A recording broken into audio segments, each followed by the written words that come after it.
Olá pessoal, bom meio-dia para todo mundo, obrigado a quem já está aqui nos acompanhando.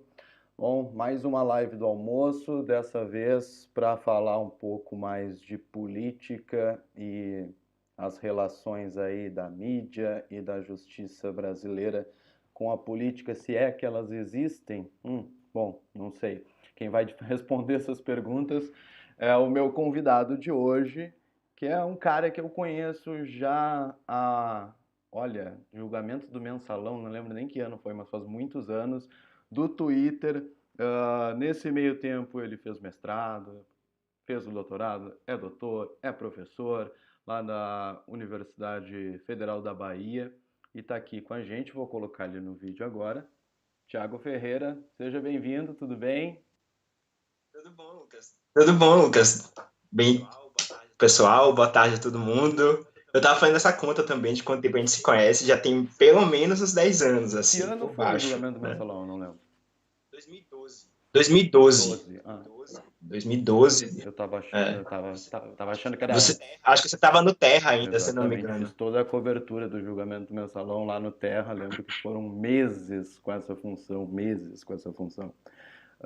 Tiago, vamos lá. Para começo de conversa, vou tentar seguir uma ordem cronológica.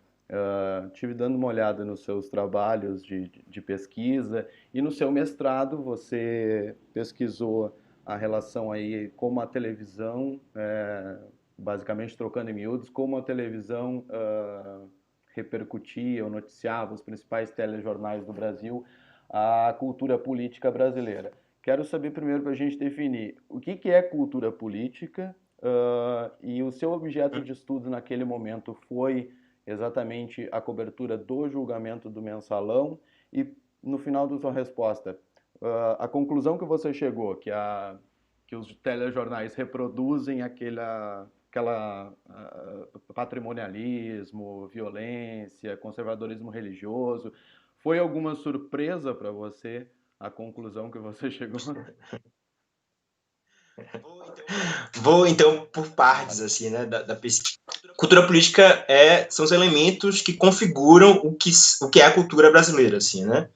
E acaba que eu fui para alguns autores que falam sobre isso, sobre esses elementos culturais, como o Sérgio Buarque de Holanda, e aí vai, né, o patrimonialismo como um elemento cultural fundamental para a gente entender o que é essa configuração da política brasileira, né? Então, cultura política é exatamente quais são os elementos culturais que conformam aquilo que a gente entende como a nossa vivência, certos elementos que são configuradores da nossa própria vida cotidiana, né, por assim dizer.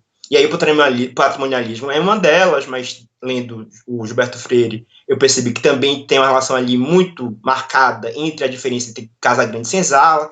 Então tem toda uma relação, discussões sobre mestiçagem, elementos que configuram a cultura política. E aí, quando eu fui observar os telejornais, acaba que eles estão o tempo todo falando sobre isso, né, criticando o patrimonialismo, o julgamento do mensalão não era o objeto central, o objeto era exatamente entender as relações entre cultura política brasileira e os telejornais do horário nobre. Aí eu analisei o Jornal Nacional, o SBT Brasil, o Jornal da Band e o Jornal da Record, era entender essas relações. Só que o julgamento do mensalão foi o grande marco, assim, né, daquela época, porque eu comecei a fazer o mestrado em 2012, defendi 2013, na verdade, 2014 eu defendi, mas 2013, 2012, 2013 eram os momentos mais cruciais da análise e do julgamento, né? Então acaba que ele não era o objeto central, mas ele ressoa, assim, né, de tudo que eu estava pensando e analisando nessa relação entre cultura política e os telejornais. E aí, quando você vai fazer uma análise da cobertura, é muito interessante, porque eles batem no patrimonialismo, etc., mas eu vou perceber na análise é que o patrimonialismo é configurador das próprias emissoras, assim, né? Se você vai olhar a relação da Globo com a política, que é muito fundamental para a gente entender o que é a história da Globo, o patrimonialismo é uma marca da própria emissora, né? As relações do Roberto Marinho com a classe política, ela sempre era permeada por esse lugar, ver o patrimônio público como algo que é privado.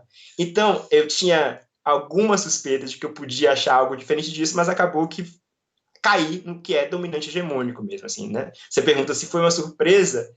Não, mas meio não desaponta, porque você já entra na pesquisa meio que sabendo, esperando, né?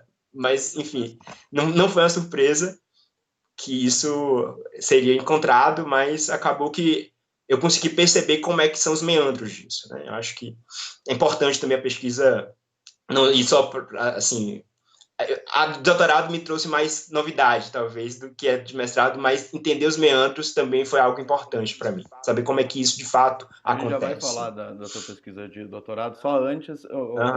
a conclusão, os jornais que você analisou e qual era enfim, o que era predominante no discurso daquele jornal, que eu achei muito, era o Jornal da Band, o Nacional, SBT Brasil e o Jornal da Record. Aí Isso. eu li na sua tese que Vamos deixar que você fale, porque senão eu vou me atrapalhar. Cada um dos telejornais eles tem um modo diferente de operar, né? Assim, a sua relação com a cultura política brasileira. Eu percebi que na Record a relação que se estabelecia ali era marcadamente com a questão da religião. Tem coberturas imensas, né, da relação com o Edir Macedo, também o Edir Macedo entra como esse sócio oculto no final ali da década de 80, início da década de 90, compra a Record, e a Record começa a ser um lugar importante para a afirmação da Igreja Universal. Então, quando você vai olhar as coberturas, tem uma cobertura grande, tanto da atuação do Edir Macedo como da Igreja Universal. Então, o conservadorismo religioso também passa por aí, né? Pegando, de novo, elementos da cultura política brasileira para olhar os telejornais. No Jornal Nacional, o que eu percebi de mais forte foi essa relação de uma construção de uma autoridade, assim, né? O Jornal Nacional ele se coloca como o lugar de autoridade, que tem acesso às fontes, é ele que fala com o presidente da Câmara, com os ministros supremos, etc. E todos eles meio que participam como os lugares, tipo, eu trago essas fontes, mas eu tenho autoridade, assim, né? Eu tenho autoridade, eu sou o que pode ser confiado, né? Vocês são pessoas que eu estou aqui acionando para a construção da minha credibilidade na relação com a minha audiência. O SBT Brasil foi, talvez, o objeto mais interessante de ser analisado, porque foi quando veio o fenômeno Raquel Scheherazade. Ela é contratada, quando eu estou fazendo a dissertação, o Silvio Santos, do modo Silvio Santos de ser, descobre a Raquel Sheherazade lá na Paraíba, ela fazendo uma análise sobre o carnaval, e aí contrata a Raquel Sheherazade nesse meio de caminho, e é tipo ela indo participar, ele era da afiliada, se não me engano, a TV Jangada, era da afiliada lá do SBT, ele vai, chama ela e, você está a partir de amanhã contratada aqui, no modo Silvio Santos, de lidar com televisão. E aí Raquel Sheherazade começa a participar e do mesmo modo que ela fazia lá na TV Jangada, assim, né? Marcando muito uma relação com certo conservadorismo, a questão do aborto, ela é contra, ela fala de Cuba, tem história na época, não sei se você lembra, o caso do menino que foi amarrado, 16 anos, no Rio de Janeiro, foi amarrado no poste, ela faz aquele discurso, tá com pena? Leva o bandido para casa. Então, assim, tem marcas ali que eu acho muito importantes porque vai acontecer depois, inclusive, assim, no Brasil, né? Um conservadorismo religioso, uma relação com os direitos humanos que é vista como direito do bandido, todas essas questões que a gente vai ver depois, que a gente discute depois e que eu imagino que a gente vai conversar aqui, que meio que explicam, né, assim, a ascensão do Bolsonaro, do conservadorismo e da eleição dele, aparecem nos telejornais, né? E o Jornal da Band também investe numa construção de autoridade, mas talvez o que tenha mais aparecido para mim de marca, o Jornal da Band, foi uma relação até mais forte do que o Jornal Nacional e a Globo com o agronegócio. Eu lembro que a votação do Código Florestal na Band, eles deram sonoras, que são as entrevistas, né, com fontes, para vários parlamentares que eram da bancada ruralista e para nenhum ambientalista. Então, para mim, isso mostra. Eu lembro da Ana Amélia, né, que é senadora lá do seu estado, do Rio Grande do Sul, falando sobre, defendendo a aprovação do Código Florestal, dizendo a importância para o agronegócio, etc, etc. E você não tinha um contraponto com o mesmo espaço. E também foi uma emissora que foi contra as cotas. Né? Então, tem toda uma relação aí com certo passado escravocrata e com os interesses da Band, porque a Band tem, o João Saad, que é o dono, tem emissora acho que o Canal Rural, se não me engano, né, de agronegócio, então tem toda uma série de interesses, é o Terra Viva, isso. Tem toda uma série de interesses que mostram uma certa afirmação mais forte do agronegócio no Jornal da Band. Então, as 4, cada uma se relacionava com elementos, né, da cultura política brasileira de formas distintas e com certas dominâncias do que as outras, assim. Pois é, e aí você passou depois para uma pesquisa do seu doutorado. Toda vez que eu vou falar doutorado, eu quase falo doutoramento, porque é como eles chamam aqui em Portugal. Eu já acostumei, como eu converso quase só na universidade, meu doutoramento, eu sei que sou estranho para o brasileiro.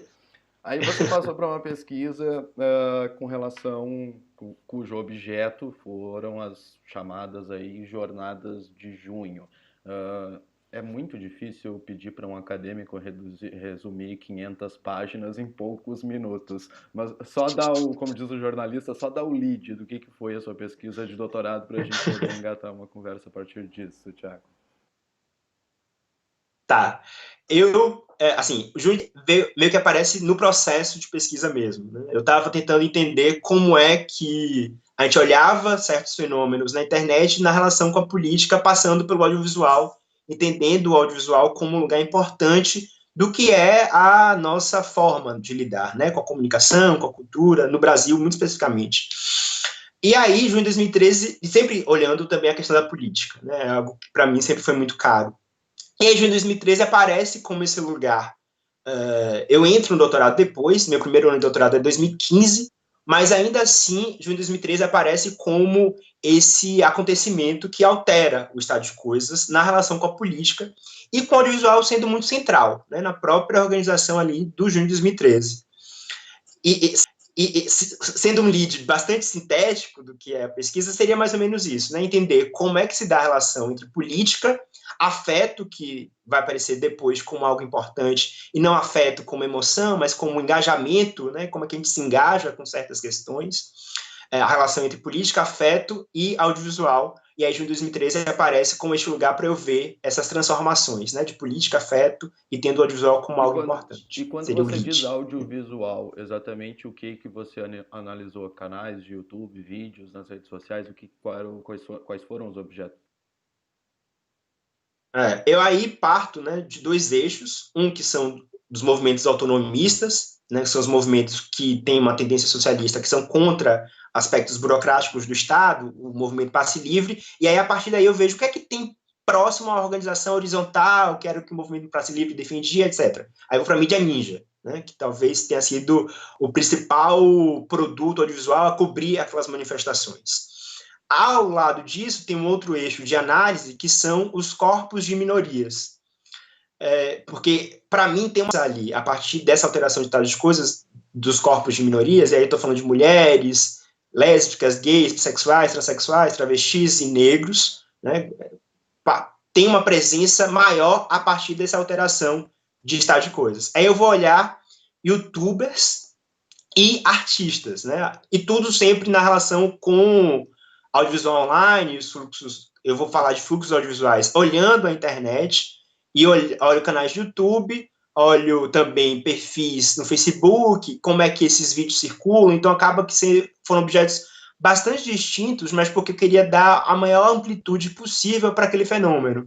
Porque às vezes o que eu via de análise do 2013 era uma análise que se esgotava na manifestação e se esgotava nos movimentos autonomistas, assim, né, no movimento Passe Livre, do Mídia Ninja, etc. E aí acaba que eu meio que amplio, né, o meu raio de observação. E aí, depois disso, nós chegamos a toda a função da Lava Jato, o protagonismo que o Sérgio Moro teve. E aí que eu quero te perguntar, você acha que é factível fazer uma comparação da atuação do Sérgio Moro na Lava Jato com a atuação do Joaquim Barbosa lá no Mensalão? Eu acho que é factível, assim, não são personagens iguais, né? Não dá para dizer que Joaquim Barbosa e Sérgio Moro são coisas parecidas, nem para relação com a política, assim, né? O Joaquim Barbosa me parece ser uma pessoa progressista, até falei isso no Twitter, teve até uma certa birra, mas me parece uma pessoa progressista, assim, né? Uma pessoa que tinha noção da importância das cotas, uma pessoa que, quando sai agora do judiciário, apoia o Fernando Haddad no segundo turno. Então, tem uma série de movimentos de Joaquim Barbosa que mostra que ele é diferente do Sérgio Moro. Mas, o que eu acho que é possível comparar do julgamento do Mensalão para a Operação Lava Jato é a relação entre judiciário e imprensa, assim, né? Quando eu falei, né, que o julgamento do Mensalão foi o ponto de observação interessante na dissertação, o que eu percebi ali é que havia uma construção de narrativa e que o Joaquim Barbosa era posicionado pelos seus telejornais todos como herói, né? O Jornal da Band, essa matéria que eu achei engraçadíssima e não esqueço dela, faz uma matéria sobre máscaras de carnaval no Rio de Janeiro, e o Joaquim Barbosa era máscara de carnaval, assim, né? Como é que você constrói o cara para ser artefato, festivo, que mostrava certa popularidade dele, assim, né? Ou a comparação dele com Batman, a capa dele, né? Esqueci agora o termo da roupa dos ministros Supremo, a toga, pois é, mostrava a toga dele em destaque com a capa do Batman, essas comparações. Então, a construção do herói já estava lá, né, no Joaquim Barbosa. Depois, o Moro vai assumir esse lugar do herói. Assim, né? Até hoje, tem gente, ontem eu estava vendo isso, né, por conta da gravação da reunião ministerial do Bolsonaro e tal. Tem gente que até hoje fala que o Moro é herói. Assim, né? Então, você tem uma construção ali que me parece aproximada, que a gente pode aproximar uma coisa e outra, de ter esse herói que é contra a corrupção e numa parceria que se estabelece entre o judiciário e os veículos de imprensa. Assim, né? Acho que a comparação possível de uma coisa e outra está porque aí. quando eu pensei na comparação, eu não pensei exatamente na postura ou no papel de cada um, mas sim como eles são vistos pelas pessoas. Justamente isso que você falou, tipo, o herói, aquela figura que vai salvar a pátria, que não sei o quê. E também é possível ver nos dois que tem ali um posicionamento político, né? Tipo, não sei se eles se sentem obrigados por isso, porque, enfim, tem muita visibilidade e tem que se posicionar. No Brasil, acho que é o, não sei, não conheço o sistema judiciário de outros países, mas é o único país do mundo que eu conheço, pelo menos, que os ministros do Supremo são meio que comentaristas do cenário atual, assim, vão em programa da entrevista, não sei o quê, não vejo muito isso. A Temis, ela é o símbolo da justiça com os olhos vendados, justamente porque a justiça tem que ser cega, né, com a balança e tal, e não me parece que é assim no Brasil. Se afirmaria com veemência assim, que a justiça brasileira, obviamente, a gente não está generalizando a justiça inteira, mas personagens importantes da justiça brasileira fazem política também? Sim, eu acho que não tem muita dúvida assim disso, né?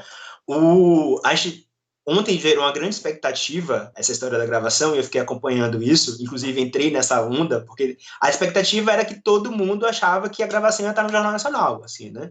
Por quê? Porque sabe crítica ali. E a gente meio que se acostumou com esse lugar do judiciário interferindo na política, né? E normaliza algo que não é normal, eu concordo com você. Quando o Sérgio Moro suspende o sigilo da gravação ilegal, porque inclusive foi feita fora do tempo, né, de Dilma com Lula, ele está interferindo politicamente. Então, é uma normalidade que a gente acaba vendo como algo que é normal. Né? Eu concordo com você, assim.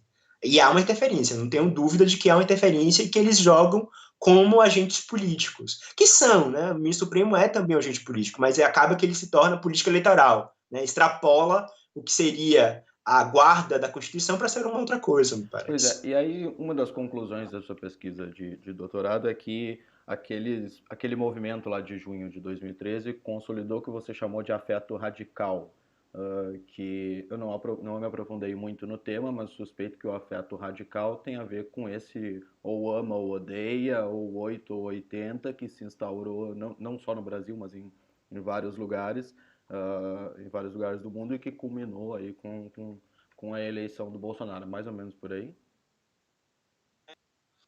Eu acho que o que eu consigo ver ali, né, é que tem esses engajamentos, afeto como engajamento, que eles vão se contrapor.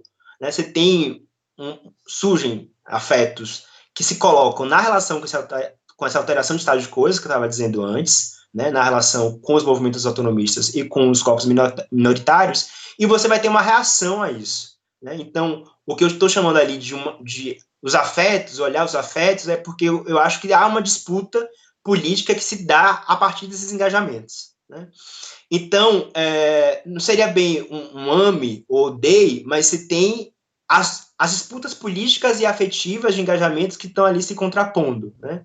Eu parto da mídia ninja, dos corpos de minorias e tal, como eu estava dizendo, certos artistas e youtubers, e vou ver quem é que reage a isso. Né? Porque também são afetos importantes para eu olhar. Aí tem o Movimento Brasil Livre, que aparece como um ator importante, um sujeito importante para eu observar.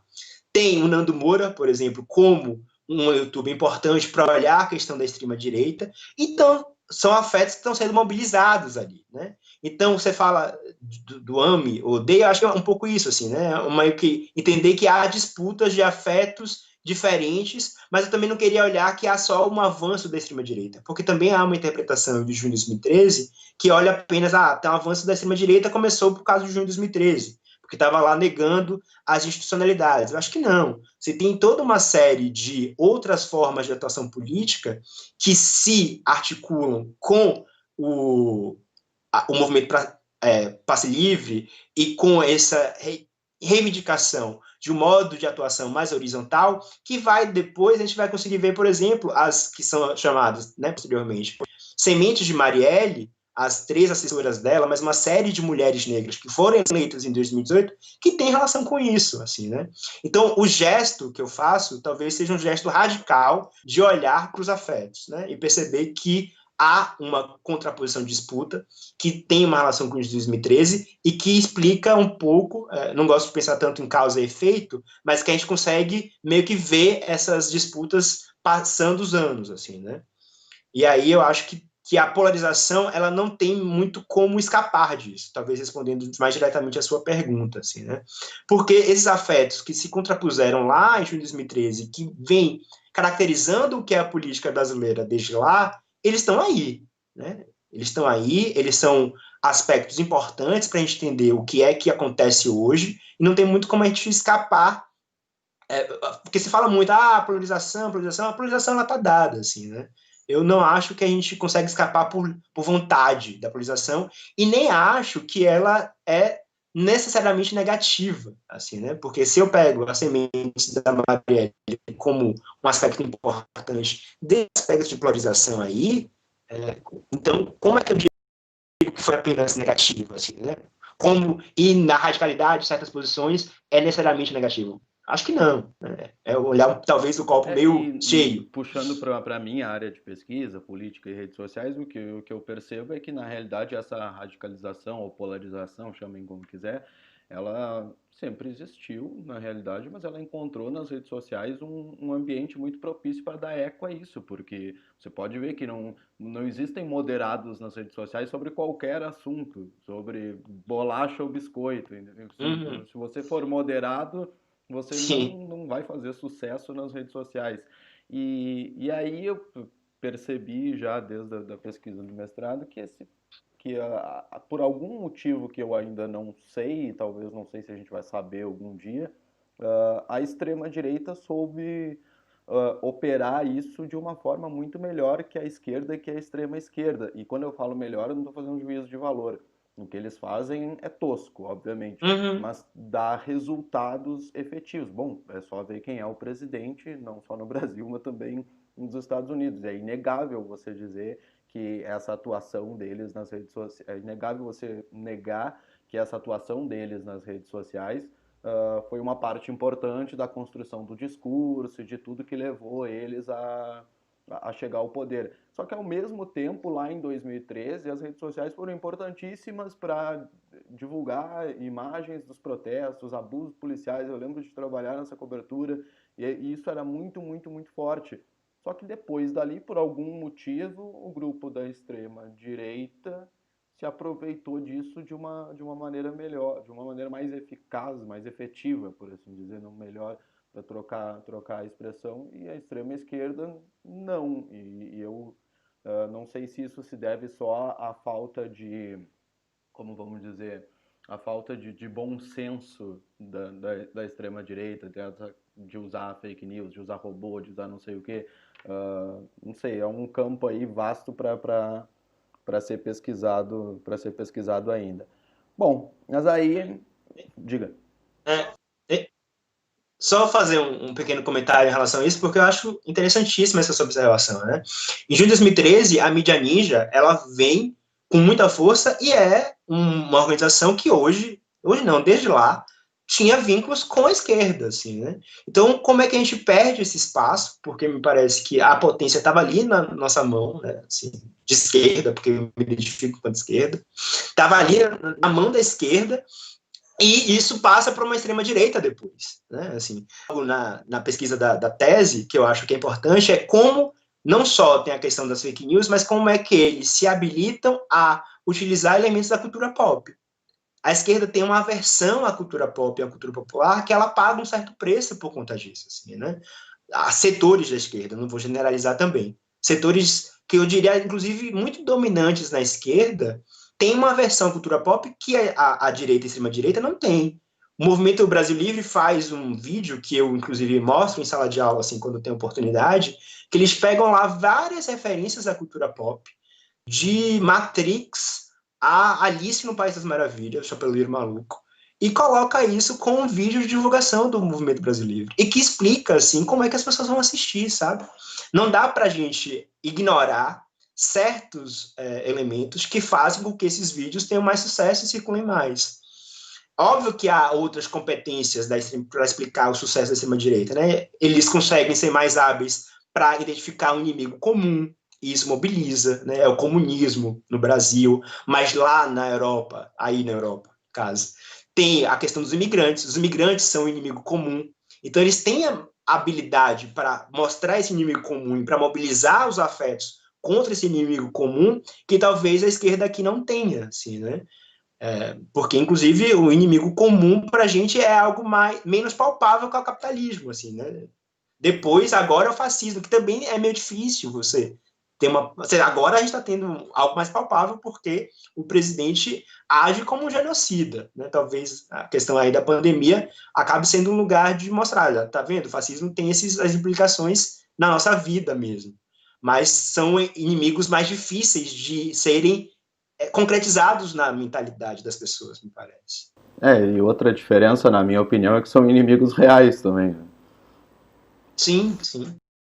Enquanto você tá vendo os imigrantes chegando, assim, né? Você tá vendo a ameaça comunista pelo PT, né? Porque a ideia é essa, PT, comunismo, esquerda, enfim. Pois, Tiago, bom, aproveitando esse gancho, um dos assuntos da semana foi o Felipe Neto. Tá? E você falou aí, a esquerda não utiliza elementos da cultura pop. O Felipe Neto é um youtuber famosíssimo, importantíssimo dentro pro público dele, etc. E aí tem toda uma questão de que todo mundo já sabe, né? Tipo, que ele foi muito crítico ao PT, apoiou o impeachment da Dilma, etc. E depois virou a chave, ou mais ou menos virou a chave, porque ele continua um discurso mais similar com o Ciro Gomes do que com qualquer outra esquerda.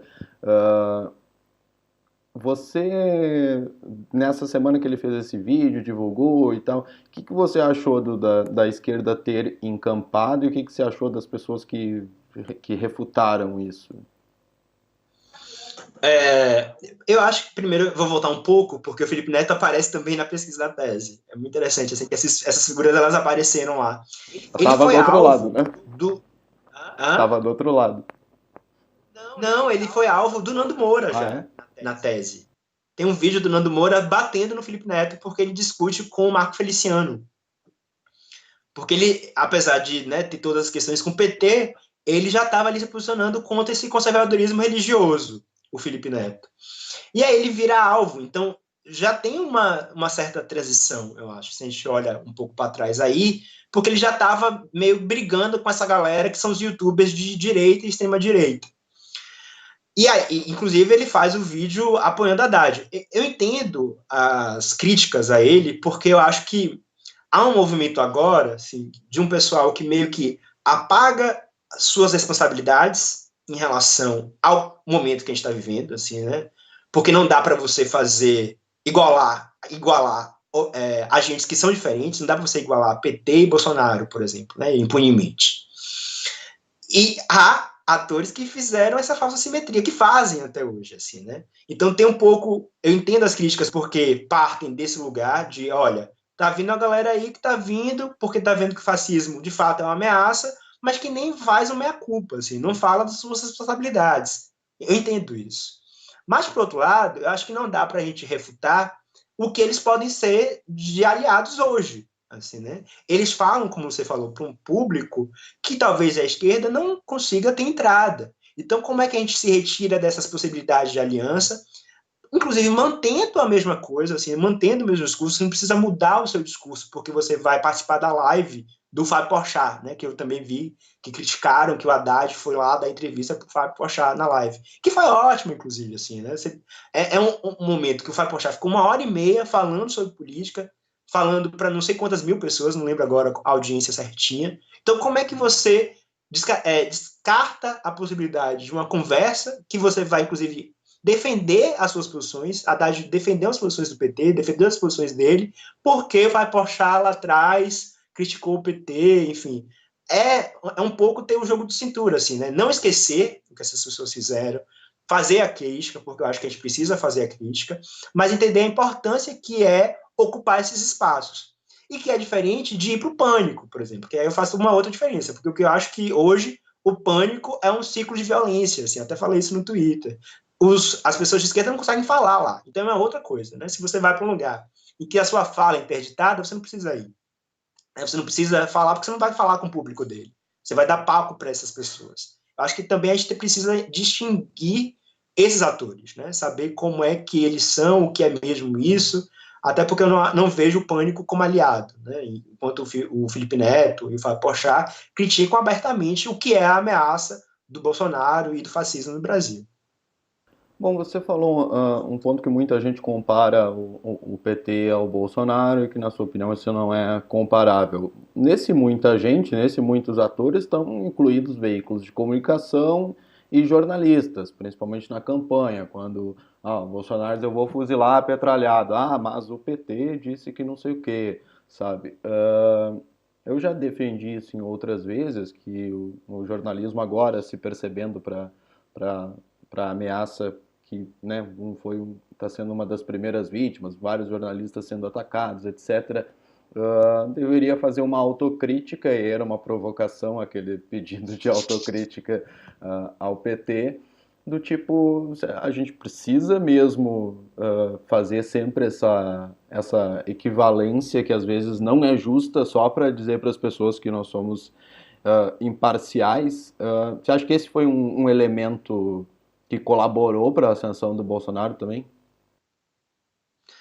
Eu acho que a partir do momento que você equivale, né, são várias equivalências que para mim são equivocadas, assim, né? A história da polarização para mim é um problema, né? Você coloca PT e Bolsonaro como polos iguais, né, nessa disputa, não são, né? Não dá nem para falar de polarização porque a polarização do fascismo não é com o PT, é com o próprio sistema, o Estado Democrático de Direito, assim, né? Se a gente for Só botar uma, como polos, só uma observação, as diga. pessoas de extrema esquerda devem ficar muito bravas com isso, né? Porque tudo que elas queriam é que Pois o é, Lula, a Dilma fossem exatamente o Bolsonaro ao contrário, tipo, e não exato. é, tipo. Fica mais radical, Lula, por favor. Inclusive, ele até falou que, assim, ó, eu acho que eu preciso estar mais radical, tipo, aplausos. Mas é isso, assim, eu acho que tem uma questão aí, a polarização para mim é um equívoco, e insistir na falsa simetria, Bolsonaro falou de metralhar, mas Lula lá no comício em 2006 disse que tinha que acabar com o DEM, sabe assim? Essas lógicas acabaram operando para algumas pessoas de que a ameaça era a mesma. E não era, né? A gente passou 13 anos no governo do PT e você não teve ameaça ao Estado Democrático de Direito. Né? Quando teve lá toda uma pressão para Lula encampar o terceiro mandato, ele mesmo disse: não vou fazer isso. Não vou alterar a regra do jogo para me favorecer. Ele tinha 87% da aprovação. Talvez, se ele quisesse, ele teria conseguido mexer, sabe? Então, se a gente tem uma experiência dentro do jogo democrático de um ator que respeitou as regras, e aí você tem uma pessoa que desde 90 disse que tinha que matar um presidente da República e que a ditadura errou porque não matou 30 mil pessoas, e você equivale, você está operando para favorecer uma ascensão de uma figura dessa. Normalizou o Bolsonaro, assim, né? A imprensa normalizou o Bolsonaro. Disse, era uma piada, um excesso, ele vai sentir o peso do cargo. Não vai sentir, não sentiu, não vai sentir nunca. Né? Porque eu até falei isso recentemente, havia uma expectativa de que Moro ia tutelar Bolsonaro, que os ultraliberais, né, o Paulo Guedes, Posto Ipiranga, ia tutelar Bolsonaro, e o Bolsonaro não tem tutela, né, porque ele trabalha no caos. Né? A força política de Bolsonaro é engajar pessoas pelo caos, pelo conflito permanente. E isso foi a atuação dele como parlamentar, e é a atuação dele como presidente da República. Né? Então, agora é o limite, amanhã é o próximo limite, né? O jogo tem sido mais ou menos esse, agora é inadmissível. Não, é inadmissível já há algum tempo. Desde que ele falou que tinha que ter cachorro para procurar a ossada da guerrilha do Araguaia, era um excesso, né? E aí depois ele dedicou o voto dele contra Dilma, e a gente não pode esquecer do golpe de 2016 como também um aspecto importante para o momento que a gente está vivendo hoje, quando ele dedicou o voto naquele processo para o Ustra, né? Ele não saiu preso da Câmara Federal. Então, assim, a gente foi normalizando excessos até chegar no momento que está hoje, e o jornalismo, a imprensa, tem um papel fundamental, me parece. Né? Não tem como esquecer do editorial do Estadão, inclusive, já vi jornalistas do Estadão reclamando disso, mas não tem como esquecer. Aquele editorial da escolha muito difícil. Não era uma escolha muito difícil entre Fernando Haddad e Jair Bolsonaro. Pois é, esse entrou para a história, né? Esse vai continuar. Já vi não sei quantos trabalhos acadêmicos a respeito disso. Você se referiu ao impeachment da Dilma como um golpe, e muita gente do PT usa a expressão golpe jurídico midiático, se não me engano, ou alguma coisa muito parecida com isso, mas com o mesmo sentido. Você coincide com essa opinião? É mais ou menos, assim, porque eu entendo de onde é que vem a crítica, né, do dizer que foi também um golpe midiático, mas eu daria mais força a outros atores do que necessariamente. Eu entendo assim, né? Porque houve uma parceria entre imprensa e judiciário, mas eu acho que parlamentares foram importantes, empresários foram importantes naquele jogo, a atuação da Fiesp. Então não dá para limitar em dois atores o que foi aquele processo. Né? Eu acho que é um golpe porque se a gente pensa que o impeachment ele é um processo jurídico e político, faltou a questão jurídica. A pedalada fiscal não é motivo suficiente para ser caracterizada como crime de responsabilidade e tirar uma presidente da República. Né? Não há. Hoje a gente tem um motivo jurídico para o processo de impeachment, mas não tem a razão política. Assim, né? Não tem os votos necessários para que o processo ande, o impeachment de Bolsonaro. Mas lá você tinha o caráter político. E tinha o caráter político por uma série de razões. Assim, né? Tinha o Eduardo Cunha, que tinha brigado com Dilma antes, porque perdeu os seus operadores estatais. Né? A ruptura de Dilma com Eduardo Cunha vem quando ela tira os indicados do Eduardo Cunha em Furnas, né? Que era a fonte de dinheiro dele.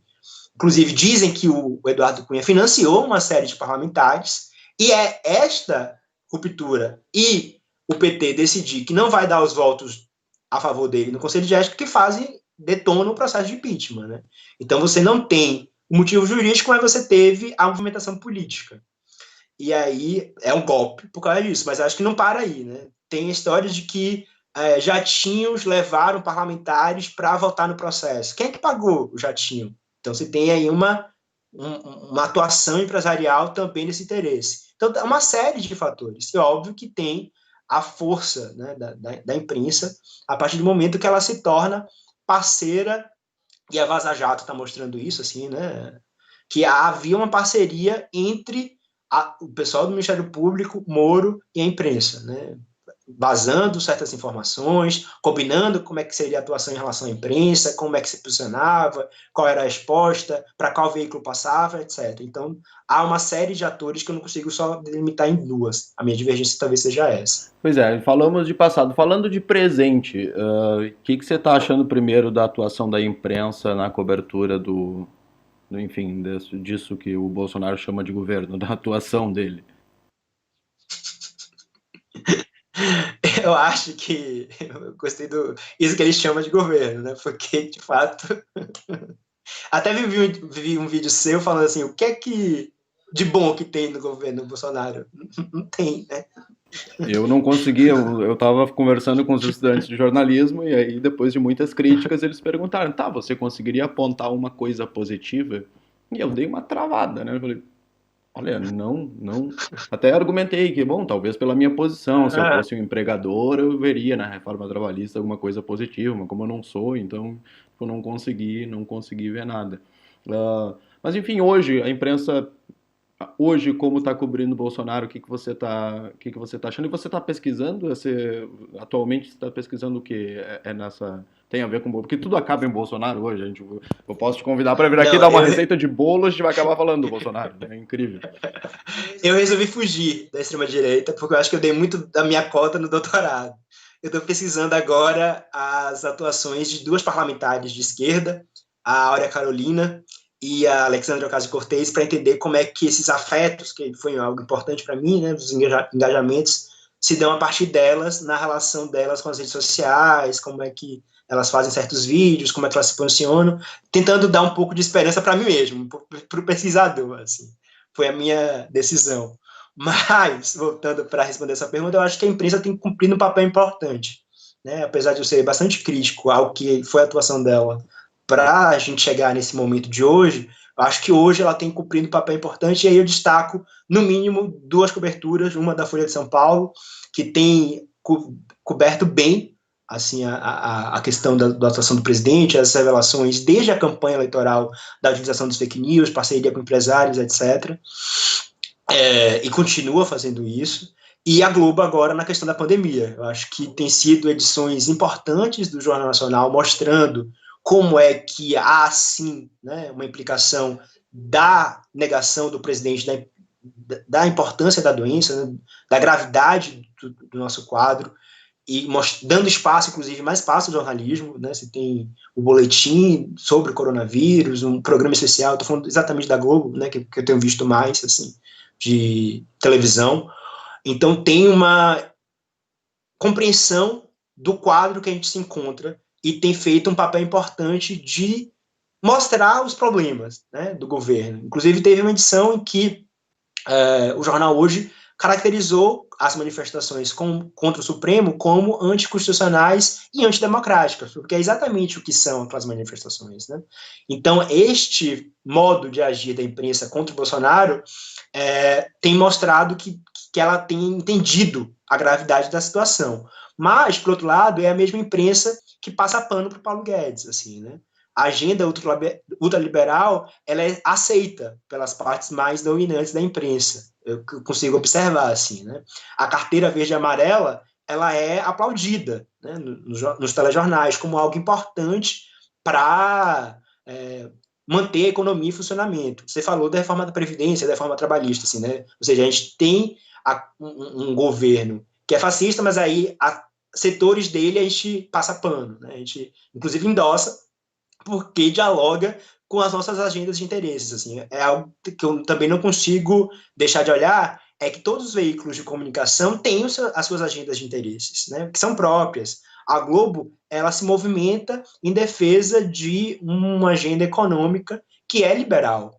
Né? Então, ela vai, dentro do governo Bolsonaro, tirar o Paulo Guedes e todos os servidores do Ministério da Economia, enfim, nomes como certos especialistas, agora não vou lembrar, não vou destacar nenhum deles, mas assim, vários nomes que são do mercado, que estão no governo, são parceiros da imprensa, né? São fontes que sempre são ouvidas. Então você tem uma diferenciação dentro do próprio governo, o fascismo é isso, é uma ameaça, é antidemocrático, anticonstitucional, mas você tem uma agenda liberal que tem que ser defendida, ou mesmo a Lava Jato, né, que a gente vê agora uma cisão por causa da saída do Moro, mas mesmo a Lava Jato, o Moro, a atuação dele é sempre vista como uma agenda que é defendida, né, pela Globo. A questão do juiz de garantias, que foi criticado, a prisão em segunda instância que foi defendida, tinha espaço, etc. Então tem uma complexidade para ver aí, né? Bom, você comentou, passou rapidamente por isso, e é uma verdade que muita gente achou que o Bolsonaro poderia ser tutelado pelo Paulo Guedes, pelo Moro, enfim, e isso acabou não se confirmando. Mas a sensação que eu tenho agora é que ele está sendo tutelado pelo Supremo, a indicação do chefe da PF, por exemplo, barrada pelo Supremo e tal. A indicação, a sensação que eu tenho é que neste momento que o Supremo talvez esteja governando mais o Brasil do que o Bolsonaro. E aí o que eu queria te perguntar é, lá no Mensalão, né, a maior parte da esquerda foi muito crítica, acho que toda, né? A atuação política do Supremo, o Supremo não tem que ser político, etc. Mas neste caso agora, você vê que o Supremo continua com uma atuação política e neste caso agora, já que é contra o Bolsonaro, já que convém para a parte da esquerda, agora pode? Trocando em miúdos, essa é a pergunta que eu quero fazer para você. Tipo, não podia lá no Mensalão, mas agora que é contra o Bolsonaro, pode atuar politicamente? Como é que você vê isso? Eu acho que não podia lá, como não pode cá, né? A minha posição, assim. Mas a gente está tão numa armadilha, né, que a gente precisa que os contrapesos atuem. É isso, assim, né? Como é que a gente sai dessa armadilha que é colocada pela existência de um governo fascista, né? Eu continuo achando que é um grande perigo quando se aplaude certas atuações do judiciário. Acho porque, assim, vamos dizer que daqui a alguns anos a gente consiga voltar ao governo, não sei quantos anos, mas vamos dizer que isso aconteça em algum momento, né? Quem impedirá que isso volte a se tornar contra a gente, assim, né? A gente precisa estar atento que os poderes têm que atuar no seu raio de atuação, né? Não dá para um poder se miscuir no outro, né? Atropelar o outro, tutelar o outro, assim. E nem acho que o Supremo tutele, eu tenho lá minhas dúvidas, porque eu acho que o Supremo tem feito interferido mesmo, porque o Bolsonaro, por ele só, ele continuaria agindo do mesmo jeito, né? Botaria o Ramagem na Polícia Federal, inclusive, quando ele foi para a manifestação, ele falou, né, que não ia admitir mais interferência, ameaçou implicitamente ali um golpe de Estado, mas um grau, né, se a gente pensa a ruptura institucional de 2016 como golpe e o que a gente está vivendo hoje, ser uma etapa daquele golpe lá atrás. Então ele ameaçou, é porque ele mostra que ele não tem tutela, né? Ou talvez ele esteja cercado, né? E talvez não esperasse esse cerco que está sendo estabelecido hoje, assim, né, pelo Supremo, e por uma atuação que vem, talvez, pelo ministro mais discreto do Supremo, que é o Celso de Mello, né? O Celso de Mello, ele é muito cuidadoso com as coisas que ele vem fazendo, então acaba que não dá para bater no Celso de Mello como se bate no Gilmar Mendes, né? Ou no Toffoli. Ele é o decano, ele foi indicado, já tem vários governos e está cabendo a ele tomar as decisões mais complexas do Supremo hoje. Então, ontem, quando houve a expectativa de que saísse no Jornal Nacional a gravação, óbvio que não ia acontecer ontem, assim, né? Pensando quem é o Celso de Mello, ele das 48 horas, ou seja, ele vai cumprindo certos ritos que dão um ar de normalidade e que talvez tire do Bolsonaro a sua principal força, que é a capacidade de engajamento, se colocando como vítima, assim, né? Como é que eu reajo a um cara que aparentemente é discreto, não faz grandes elucubrações, assim, né, públicas, não fica chamando para briga, não é o Marco Aurélio, não é o Gilmar Mendes, então o que é que eu faço? Né? Me parece que também é um pouco reagindo a essa atuação de um ministro específico do Supremo. Bom, a gente está se encaminhando para encerrar, já temos 50 minutos de conversa. Deixa eu agradecer aqui o João Vitor, a Olívia, o Alex, a Larissa, o Vinícius, o Renan, que mandaram algumas mensagens. O João Vitor diz: comparar o Bolsonaro com o PT deu certo na campanha dele, mas a extrema usa isso de desculpa para as agadas do atual governo ou para tentar justificar o fascismo do próprio. E a Olivia diz: falaram sobre a guerrilha do Araguaia. Eu morei em Marabá e durante muito tempo os mais velhos preferiam não falar sobre esse assunto por medo. É mais ou menos quando a gente pergunta para avó da gente como é que era a avó na ditadura.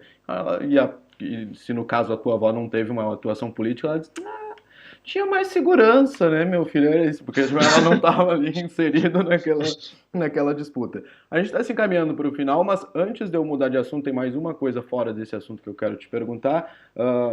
Alguma coisa que eu não te perguntei que você queira colocar, por favor, porque, enfim, a gente vai conversando, vão abrindo os pop-ups e a gente acaba desviando o assunto às É, vezes. não, eu achei ótimos papos. Vou com eles, assim, não teria nada que eu destacasse que a gente não tivesse conversado, né? Tá, então Na nossa pautinha. a minha pergunta é a Tá. seguinte: tá todo mundo falando do mundo depois da pandemia, o mundo pós-pandemia vai mudar, a pandemia marcou o fim do século XX, etc e tal. E aí eu tô perguntando para todo mundo que participa das conversas comigo aqui, justamente para coletar esse sentimento, essa opinião das pessoas. Ah, na sua opinião, o que que você gostaria que mudasse depois dessa pandemia, ou talvez o que que você acha que vai mudar, tanto positivo ou negativo? Abre o teu coração. É. Eu acho que o mundo pós-pandemia ele já está sendo feito agora, assim, né? Me parece que há uma certa tensão no ar, que é, olha, tem aí a importância de reconhecer o lugar do Estado, por exemplo, né? É o Estado que está socorrendo as pessoas nesse momento de crise. Então, o discurso liberal do capitalismo não é tão assim, né? Quando a gente viu apertar o cerco. Mas, por outro lado, você tem toda uma atuação também em relação a esse Estado de controle sobre os corpos que me parece algo perigoso e que a gente precisa estar atento sobre o que pode ser um efeito negativo no pós-pandemia, assim, né? Me parece que é meio assustador um cenário em que a gente vai andar na rua e a nossa temperatura vai ser retirada, assim, né? Isso me causa uma certa tensão, porque é o Estado entrando no nosso corpo mais uma vez, porque ele já regula os nossos corpos. Ou Então, controlar uma nossa necessidade localização pelo celular também, isso me ou assusta um pouco. controlar nossa localização pelo celular, porque é necessário saber quem saiu de casa, se respeitou o isolamento social ou não. Então, assim, eu acho que o mundo pós-pandemia já está sendo feito agora. Então, o desejo é que a gente saia de uma forma mais solidária, assim, né? Entendendo que a nossa ação individual ela tem uma consequência no outro. Né? Então, se pudesse sair um desejo meu, é que a gente consiga entender que as soluções elas são coletivas, né? E precisam ser cada vez mais coletivas. E aí o medo seria de uma exacerbação de um controle estatal sobre a gente e mesmo os movimentos nacionalistas que querem fechar a fronteira porque a doença não vai chegar, porque ela chega. Né? A gente já vive na globalização. Como é que a gente consegue fazer uma globalização mais justa? Talvez seja o desafio que se coloca agora. Agora não, há algum Há tempo, algum mas tempo. acho que reforça. Muito bem, muito bem. E, Thiago, muito obrigado por aceitar conversar comigo. Eu sabia que a gente ia estourar o tempo que tínhamos planejado de meia hora, não tinha nenhuma dúvida disso. Para quem quer acompanhar não só os seus comentários políticos, mas também o seu trabalho, o Twitter é Manuca Ferreira, né? Arroba Isso. Manuca Ferreira. Enfim, mais alguma rede social, site, alguma coisa que você use, é hora de vender o seu peixe. Acho que a principal atuação é mesmo no Mônica Ferreira, assim, né? Que é onde eu posto mais opiniões e tal. Acho que tá de bom tamanho. Tem as outras redes sociais, mas elas são mais privadas, pessoais mesmo. Acho que a atuação mais pessoa pública tá lá. Mas eu indicaria também o site do Grupo de Pesquisa, porque vários textos têm ido para lá, é trac-ufba.com.br, que eu faço parte, né, do centro de pesquisa, e aí vários comentários, análises de um pouco maior fôlego ou não estão lá. Então, para vender mais meu peixe, tem esses outros lugares. Queria agradecer a oportunidade de conversar com você, Lucas. Foi ótimo esses 55 minutos agora de conversa. Muito obrigado pelo convite. Eu que agradeço, foi ótimo. Vamos repetir outras vezes, sem dúvida, quando for possível. Tiago Ferreira, fica aí um pouquinho enquanto eu tiro a transmissão do ar, Tiago. Gente, muito obrigado a quem acompanhou, aqui a Cris Juan, parente, a Olivia, o João Vitor, a Larissa. A live vai continuar aí para quem quiser assistir de novo. E amanhã tem live de novo ao meio-dia e a convidada é A rainha do Twitter, Denise Tremura. Vamos falar sobre como interagir no Twitter, como é difícil, quais os benefícios que trazem e tal. Ela tem muito para falar sobre isso, eu já estou louco por essa conversa. Então espero vocês amanhã, meio-dia de novo, na live do almoço.